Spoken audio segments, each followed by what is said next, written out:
আল্লাহ পাক রব্বুল আলামিন পৃথিবী সৃষ্টি করেছেন এবং পৃথিবী সৃষ্টি করে আল্লাহ তাআলার ইচ্ছা হয়েছে যে মানুষকে দুনিয়ার মধ্যে পাঠাবেন। তখন আল্লাহ তাআলা হযরতে আদম আলাইহিস সালাতু ওয়াস সালাম এবং হযরত হাওয়া আলাইহিস সালাতু ওয়াস সালামকে দুনিয়ার মধ্যে প্রেরণ করেছেন।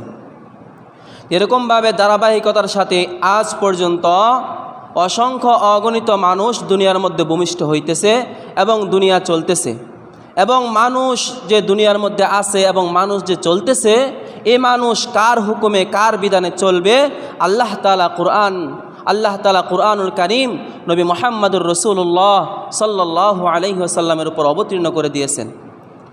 আদম আলাইহিস সালাতু ওয়াস সালাম থেকে নিয়ে আজ পর্যন্ত যত নবী এবং রসুল আসছে, আমাদের নবী পর্যন্ত যত নবী এবং রাসূল আসছে, সমস্ত নবী এবং রাসূলের উপর এক এক সময় এক একটা শরীয়ত দান করেছিলেন। তো আমার আপনার নবী আখির নবী আকি ইমামদার তাজদার মদিনা নবী মুহাম্মদুর রাসূলুল্লাহ সাল্লাল্লাহু আলাইহি ওয়াসাল্লামের উপর আল্লাহ তাআলা কুরআনুল কারীম নাজিল করেছেন। তো আমরা ওই কুরআনুল কারীম আমরা মানতেছি। আর যারা ওই কুরআনুল কারীম মানবে তারাই মুসলমান।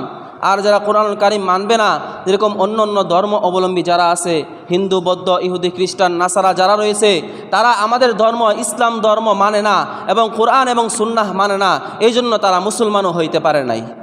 তো আমরা কুরআন এবং সুন্নাহ মেনেছি এবং মুসলমানের ঘরে জন্মগ্রহণ হয়েছি, এই জন্য আমরা আল্লাহকে মানি এবং আল্লাহর নবী মুহাম্মদুর রাসূলুল্লাহ সাল্লাল্লাহু আলাইহি ওয়াসাল্লামকে আমরা মানতেছি। আলহামদুলিল্লাহ, আল্লাহকে আমরা মানি বিদায় আজকে আমরা মসজিদে আসতে পেরেছি।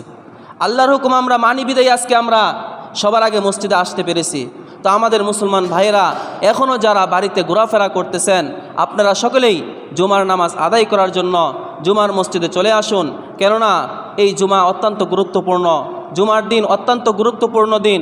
আল্লাহ রসুল সাল্লাল্লাহু আলাইহি ওয়াসাল্লাম বলতেছেন যে ব্যক্তি হজ করে না এবং হজ করার যার সামর্থ্য নাই, যারা গরিব রয়েছে, টাকা পয়সা যাদের নাই, তাদের জন্য জুমার দিনই হল হজের দিন। সুবহানাল্লাহ।